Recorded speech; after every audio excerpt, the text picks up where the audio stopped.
I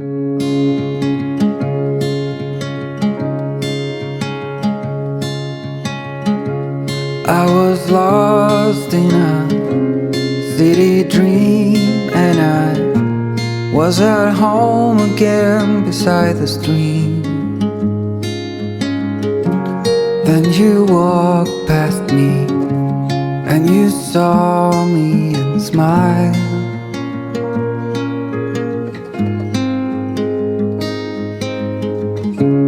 I will never forget the first time when I saw you. I thought I lost my mind. Blue and faded, was blown away and left behind.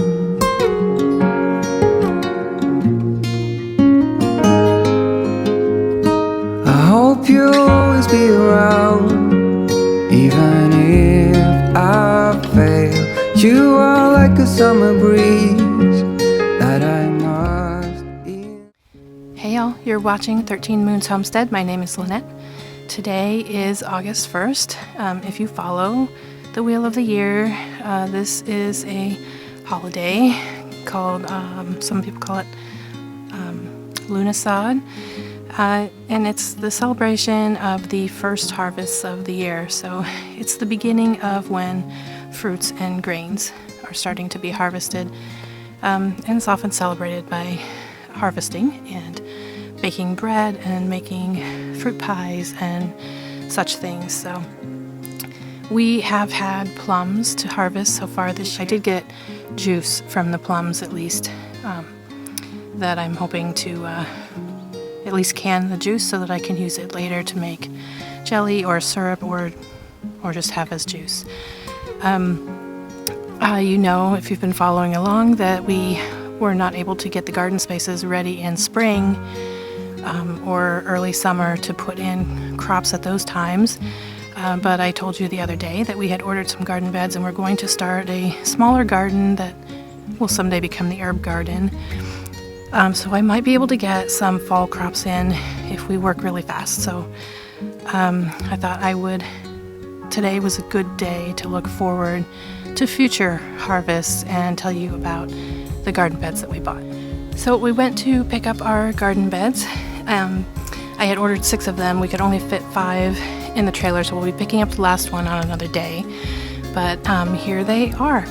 They're bigger than I pictured them to be, but they are the measurements I ordered. They're 3 foot wide by 6 foot long, 3 feet wide by 8 feet long, which I think, you know, that's plenty of space for, in the long run, quite a lot of herbs, and for this fall, enough crops that, you know, I can grow something. So I'm really excited about them. They are cedar, and they're made with 6-inch boards around, so they're 18 inches high. You can see in the back they're stacked double high, and then this one in the front, let me pan down here, is single high. So let me get up close and talk to you more about them. So you can see here what the construction is. Super simple, corner post and side post holding everything together, and you know, 6-inch by 8-foot boards on the sides, 3 feet on the ends. They're really solid, and 18 inches is just high enough that I can still sit on the edge of them. It's not too low for my knees to be able to get back up again.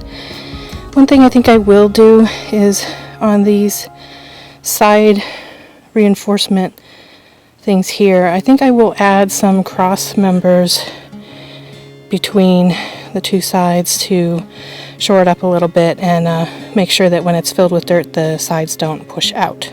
So another thing we will probably end up adding to these beds, 2 more things actually, is when we set them in place where they're going to be, I will probably put hardware cloth stapled to the bottom. In addition to, we plan to put a pretty heavy-duty landscape fabric underneath, just to avoid, first of all, we don't want direct contact with the soil here because we don't know how it's been treated in the past, you know, previous owners. But also we have a large mole problem here, and I don't want them digging up into my beds. So we will probably do that to protect whatever goes in the beds. And then I will probably, in addition to adding the cross members here to support the beds and keep them held together a bit more, I probably will also add all around the top edges here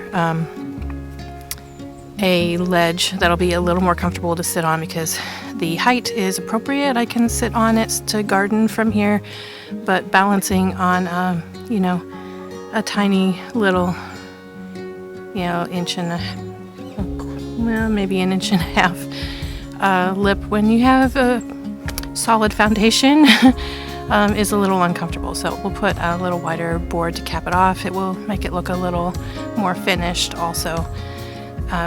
So those are probably the only changes we'll probably make to these beds. It was such a great deal to have these built 3 foot by 8 foot, and they're all cedar, which is great. We don't have to use pressure treated wood or anything. And they only wanted $120 for each bed, and that was fully assembled. There was no additional charge for assembly. This was the next investment in our homestead, and we're pretty happy about it. So we have a lot of work to do now to get the site ready. And then we realized, once we saw these and how large they really are, how much soil we're going to need. Soil and compost and however we decide to fill them. So another thing that we're going to do is solve one problem while solving another. We have a couple of very large piles of brush from the dead trees that we've been clearing from our land that we cannot burn right now. We had planned to burn all along and then at some point have a couple of big bonfires, but in Oregon, it's famous in the Pacific Northwest to have quite a lot of rain all year, and we do, but we don't have it in the summer, and it gets very dry. This year is not as bad as some previous years have been, but forest fires are a real problem every single year in the Pacific Northwest. And we are, at this point, under a total burn ban for the rest of the summer until basically October. So we can't burn these giant piles of branches. So we're going to cut up some of the bigger ones and break off smaller ones, and we're going to use them sort of hugelkultur style to fill these beds once they're in place about halfway or maybe a little more. We also have old wood from previous owners left from trees that they had cut down that is not really suitable for burning, but I want to do something with it. So we will use some of those logs also in these beds to fill them part of the way, so that when we do go to order soil or compost or whatever, we don't have to order nearly as much, because this would be a ton. But literally, probably more than a ton of soil and compost. So hopefully that will solve two problems. Save us some money on filling these beds up, and get rid of a couple giant piles of brush that we really need to get rid of one way or another. I wanted to talk a little bit about why we purchased these garden beds instead of building them ourselves. You're probably wondering, it is such simple construction. Why didn't you just build them and save a lot of money? The reality is that to buy cedar wood here, I would not have saved money. And also, I am not physically capable of building these beds by myself. I could assist somebody, but my husband has a more than full-time job, and my oldest son is the most likely person who would be working on a project like this with me, and he does not live here. So I get him as often as I can, but I also need him for a lot of other projects around the homestead. So for us, it made sense, especially since it really wasn't going to cost more to have them built from where we found them, to just have them made. It turned out that, I ordered these at 10 o'clock on a Monday morning. I went into the store and ordered them to be special made at this size for us, because they did not have these in stock already, and asked the woman when she would have them ready, expecting her to tell me it would be a week or 2 weeks. And she said, I'll probably have them ready by the end of the day, Wednesday, to pick up. I'm like, oh, wow, that's really fast turnaround. And it turned out that she messaged me at 2 o'clock on Tuesday, just 28 hours later, and she had them all done. Even with my son's help, we never would have been able to accomplish that in such a short time because we don't really have the right tools for building things like this. We have saws and we have, impact drivers and drills and screws and all of that, and we could have done it, but we would have bought extra blades and everything, or we would have had to invest in another more robust saw. And I just don't know how many projects we're going to need something like that for. So it didn't make sense for me to pay extra for those things when I could just have them made. This was an easy thing to do. So I just want to encourage people with any kinds of disabilities or anything, if you can save and have enough to invest in some things like this, then you can still garden. We had money put away, so for us this was an okay thing. We knew when we bought this property that it was going to take quite a lot of investments, actually multiple fronts, and we have put a lot of those into infrastructure like tools and such, but we do have some put away for things like this. So the other thing is, you don't have to start by buying 6 beds all at once. You can buy just 1 or 2, or make just 1 or 2 if you have the ability to do that. So I really want to encourage those who are maybe not as physically able like me to, this is still doable. Maybe on a longer time frame or whatever, but put your resources to their best use. So that is our short update today. I just wanted to show you these beds, and I will be back again with a new video when we can get some site preparation done, and I'm working on harvesting some of that spearmint. I'll include a short clip that I took here this morning.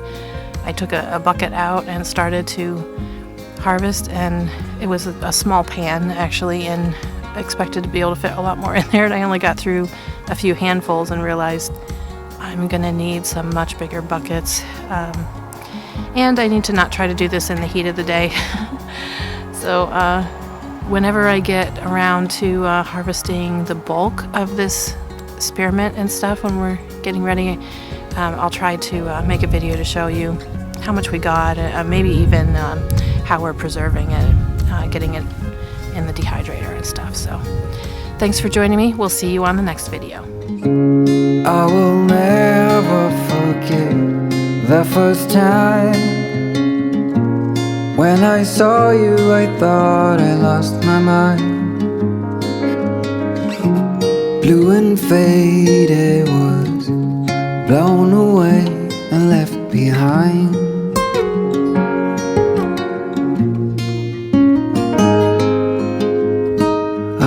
You'll always be around, even if I fail. You are like a summer breeze that I must inhale. Is it possible for us to feel this way forever? Loving you has never felt more right.